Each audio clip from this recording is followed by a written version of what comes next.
Ce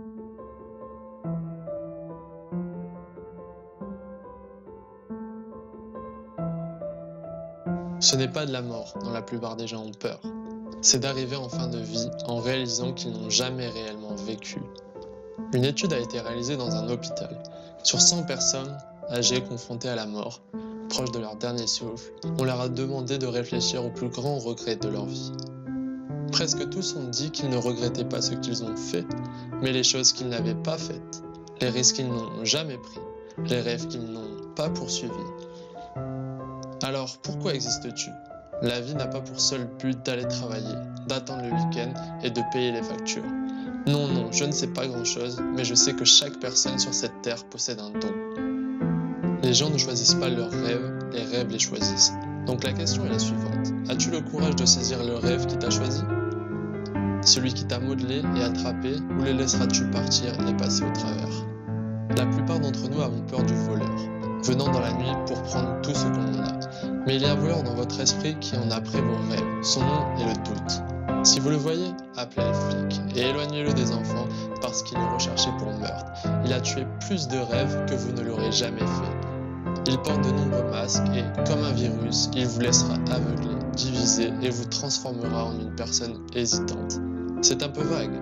Tu sais ce que hésitant veut dire? Il y a beaucoup de personnes hésitantes.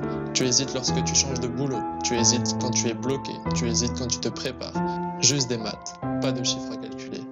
Si vous hésitez pour quelque chose, vous obtiendrez les résultats escomptés.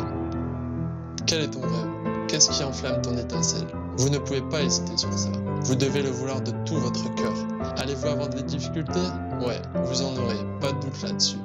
Vous allez tomber plusieurs fois, mais à qui cela importe? Rappelez-vous, il n'y a pas de montagne lisse.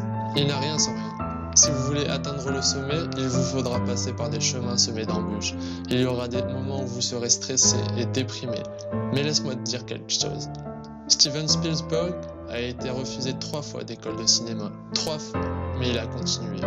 Les responsables de la télévision ont licencié Oprah, déclarant qu'elle était inapte à la télévision, mais elle a persévéré. Les critiques ont dit à Beyoncé qu'elle ne pouvait pas chanter. Elle est passée par la dépression, mais elle a persévéré. Les difficultés et les critiques sont les prérequis au succès. C'est la loi de l'univers et personne n'y échappe. Parce que la souffrance est la vie, mais vous pouvez choisir quel type. Soit la douleur sur le chemin du succès, ou la douleur d'être hanté par le regret. Vous voulez mon avis? N'y pensez pas à 2 fois. Nous avons reçu un don que nous appelons la vie. Alors ne la gâchez pas. Vous n'êtes pas défini par votre passé, mais donnez-vous une nouvelle version de vous-même à chaque instant. Parfois, vous devrez faire le grand saut et faire pousser vos ailes en pleine descente. Vous ferez mieux de prendre cette chance avant qu'il ne soit trop tard, parce qu'il n'y a pas de prolongation dans la vie, pas de « on la refait ». Je ne sais pas si vous avez l'impression d'écouter un prêtre donneur de leçons, mais si vous n'utilisez pas ce don, non seulement vous vous limitez, mais vous empêchez le monde d'avancer. Alors quelle invention as-tu enterrée dans ton esprit? Quelle idée? Quel remède? Quelle compétence as-tu à l'intérieur et que tu dois amener à la lumière du jour? Et soyez courageux.